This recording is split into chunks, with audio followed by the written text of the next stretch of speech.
Hello বন্ধুরা, তোমরা সবাই কেমন আছো? মিনতি কিচেন উইথ ভিলেজ ফুডে তোমাদের সবাইকে স্বাগত। আজকে আমি একটা নিরামিষ পদ করে দেখাবো। তোমরা সবাই সয়াবিন খেয়েছো, সয়াবিনের অনেক রকম পদও খেয়েছো, কিন্তু এই রকম একটা সয়াবিন পনির সম্পূর্ণ নিরামিষ পদ্ধতিতে এরকম একটা রেসিপি থাকলে জাস্ট জমে যাবে।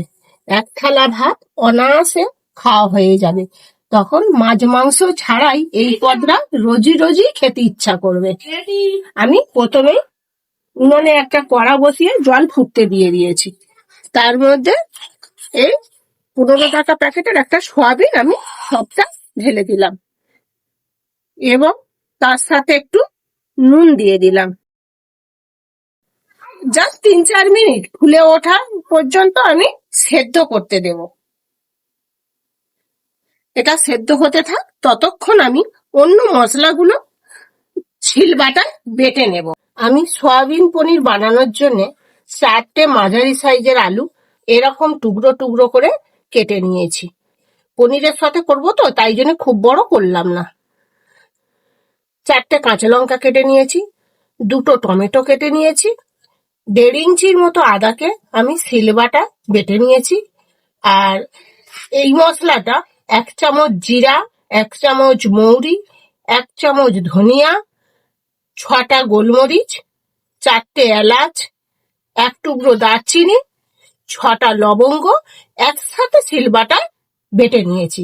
আমার বাটা মশলাটা খুব ভালো লাগে, সেই কারণে আমি বেটে নিয়েছি। তোমরা চাইলে মিক্সিতেও বেটে নিতে পারো, পেস্ট করে নিতে পারো, কিন্তু শিলবাটায় মশলাটা খুবই সুন্দর হয় এবং এর ফ্লেভারটা একটু আলাদা হয়।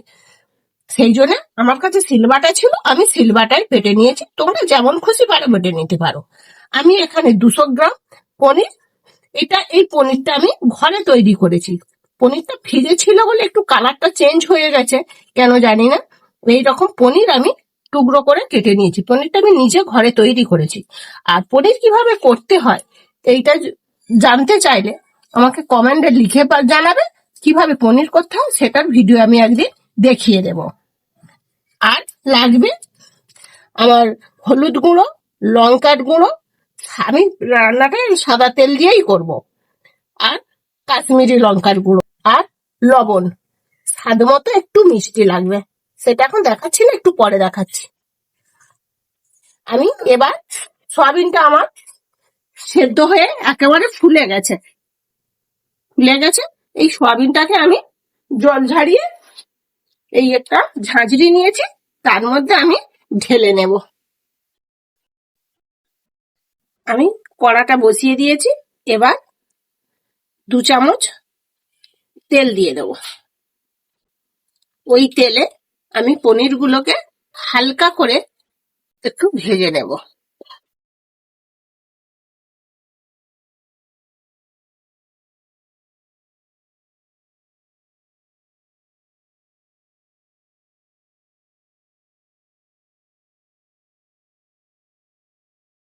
আমি এবার পনিরগুলোকে কড়া থেকে তুলে নেব। এই তেলেতে এবার আমি আলুগুলোকে ভেজে নেব। তোমরা মনে করলে আলুটা কম বেশি করে নিতে পারো। আমার যতটুকু প্রয়োজন ছিল, আমি এটা 6 জনের তরকারি করব, যার জন্য আমি এতটা আলু দিয়েছি। আলুর মধ্যে একটু নুন দিয়ে দেব, একটু হলুদ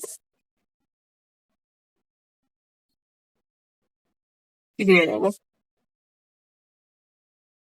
এই থাকে সয়াবিন গুলো আমি ঠান্ডা জলে ভিজিয়ে রেখেছিলাম, এগুলো একটু এরকম করে চেপে চেপে জল থেকে তুলে নেব। জল যেন একদম না থাকে, ভালো করে এইভাবে চেপে চেপে সয়াবিন গুলোকে তুলে নিতে হবে। আমার সব সয়াবিন তোলা হয়ে গেছে। এবার আর আলুটা হালকা ভাজা হয়ে গেছে। এবার এই আলুর সাথেই আমি সয়াবিন গুলোকে তুলে দেবো। আলুর সঙ্গে সয়াবিন গুলোকে আমি ভেজে নেবো। হালকা ভাজবে, সয়াবিন বেশি ভাজলে শক্ত হয়ে যায়, শক্ত হয়ে গেলে ভালো লাগে না। হালকা ভাজলে খুব নরম থাকলে খেতে সুন্দর লাগে। সয়াবিনটা যতক্ষণে ভাজা হোক, আমি একটা মশলা পেস্ট বানিয়ে নেবো। এই বাটির মধ্যে আমি দু চামচ টক দই নেবো। এই টক দইটা আমার ঘরে বসানো, আমি নিজে বসিয়েছি।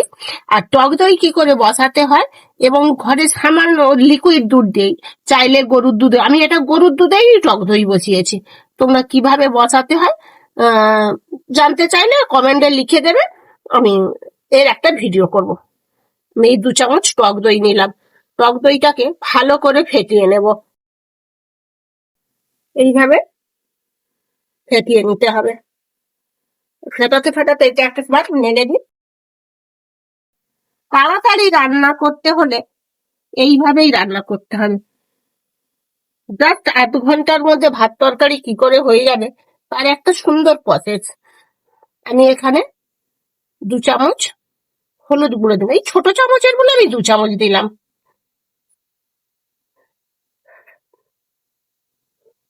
আমি এখানে এই 1 চামচ আর অল্প একটু লঙ্কার গুঁড়ো, ঝাল লঙ্কার গুঁড়ো দিলাম।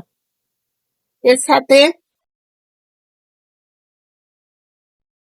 একটু কাশ্মীরি লঙ্কার গুঁড়ো দিলাম, ওই 1 চামচের মতো দিলেই হবে। দিয়ে এটাকে সুন্দর করে একটা মিলিয়ে নেব। ব্যাস, মশলাটা থাক। আমার এদিকে একটা ভাজা হয়ে গেছে, আলু সোয়াবিনটা আমার ভাজা হয়ে গেছে। এটা আমি এই বোলের মধ্যে ঢেলে নেব।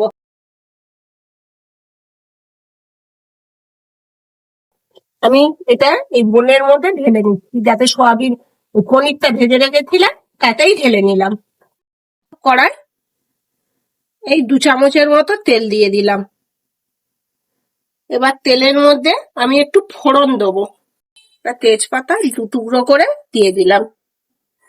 দুটো দুটো শুকনো লঙ্কা, এগুলো আমি মুছে দিতে হয়, না দিলে লঙ্কার গায়েতে অনেক ময়লা থাকে, যার জন্য আমি এই 2 টুকরো করে দিয়ে দিলাম। একটু জিরে ফোড়ন দিয়ে দিলাম। নিরামিষ রান্না একটু জিরে ফোড়ন দিলে ফ্লেভারটা ভালো হয়। এরপরে এর ওপর আমি টমেটো আর কাঁচা লঙ্কা কুচিটা তুলে দেব। আমি টমেটোর ওপরে 1 চামচ নুন দিয়ে দেবো। নুনের পরিমাণটা তোমরা তোমাদের স্বাদ মতোই দেবে। টমেটোর উপরে নুন দিলে টমেটোটা তাড়াতাড়ি নরম হয়ে যায়, সেই জন্য আমি নুন দিলাম। এরপর আমি এই যে আদা বেটে রেখেছিলাম, সেই আদা বাটাটা দিলাম। আদাটা একটু ভালো করে নাড়াচাড়া করে নিয়ে এর ওপরে আমি দিয়ে দেবো জিরে, মৌরি, ধনিয়া, দারচিনি, এলাচ, লবঙ্গ, গোলমরিচ দিয়ে একসাথে বেটে রেখেছিলাম, 1 চামচ করে সব দিয়ে সেটা আমি এই দিয়ে দিলাম। কম তেল মশলায় এবং কম সময়ে কিভাবে তাড়াতাড়ি রান্না করা যায়। এখন মেয়েরা সবাই কিছু না কিছু করে, সবার হাতে সময় কম। রান্নায় যদি 4-5 ঘন্টায় সময় খাইয়ে নেবো, তাহলে অন্য কাজগুলো কখন করব? সবারই তো কিছু না কিছু কাজ আছে, সবাই হাতের কাজ করে। এটা আমার ভালো করে কষানো হয়ে গেছে। এর ওপরে আমি দিয়ে দেবো আমি যে লঙ্কা, হলুদ এবং টক দই দিয়ে একটা মশলা ফেটিয়ে রেখে দিয়েছিলাম সেইটা। এর মধ্যে একটু মশলা ধোয়া জল দিয়ে দিলাম, যেটা শিলে যে মশলাটা লেগেছিল সেটা ধুয়েই জলটা এনেছিলাম, এটা দিয়ে একটু দিয়ে দিলাম।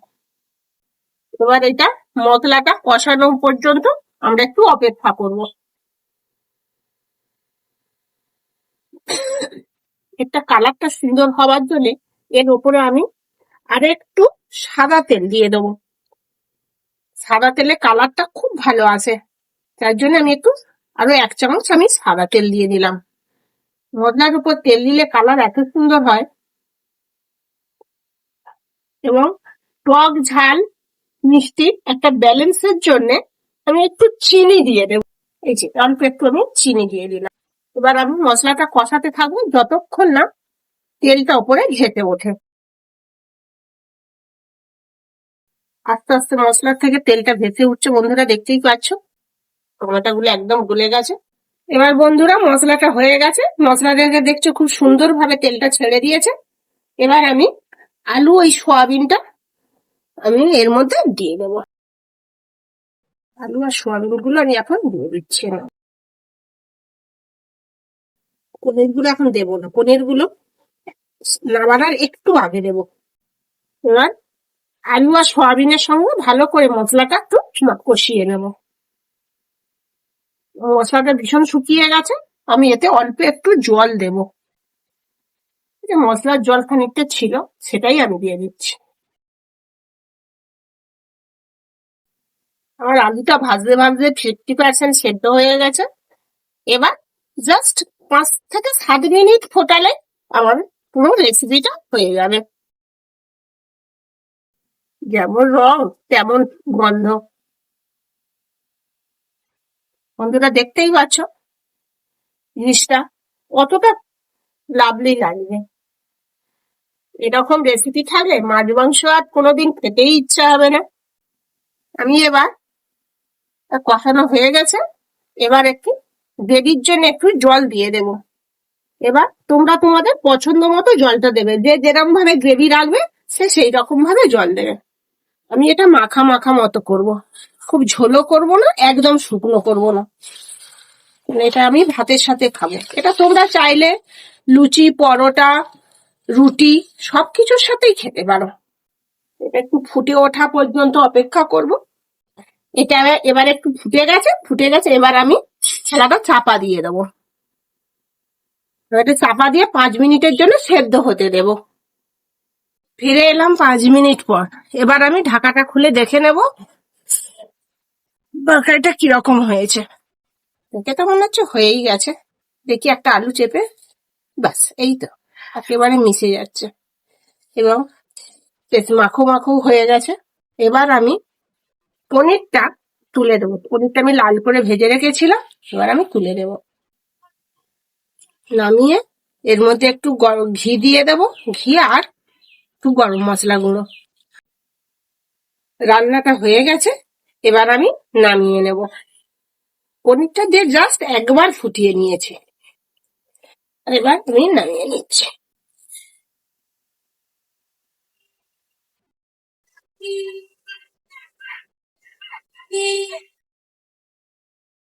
একটু ঘি দিয়ে দেবো, আর এই ঘিটা দিলাম, ঘিটা ঘরোয়া ঘি, ঘরোয়া ঘি 1 চামচের মতো আমি ঘি দিলাম। এবার দেব ছোট চামচে 1 চামচ একটু। এই গরম মশলাটাও আমি ঘরেই তৈরি করেছি।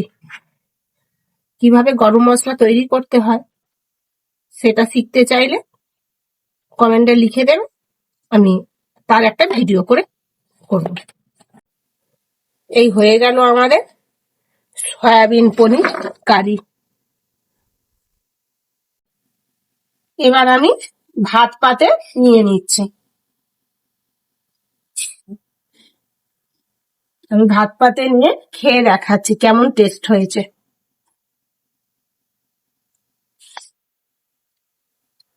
আহ, জাস্ট না খেলে বুঝতে পারবেন না যে টেস্ট কিরকম হয়েছে। বন্ধুরা এই রান্নাটা একবার বাড়িতে করে খেয়ে দেখবে এবং কেমন টেস্ট হয়েছে আমাকে কমেন্টে লিখে জানাবেন। আর এরকম নতুন নতুন রেসিপি দেখতে হলে আমার চ্যানেলটাকে সাবস্ক্রাইব করে রাখবেন। আর আপনাদের তোমাদের যত বন্ধু বান্ধব আত্মীয় স্বজন আছে কারোর যদি খুব তাড়াতাড়ি রান্নার প্রয়োজন হয় এবং তাহলে তাদের সাথে একটু শেয়ার করুন। আর বেল নোটিফিকেশনটা অল অপশানে ক্লিক করে দেবেন।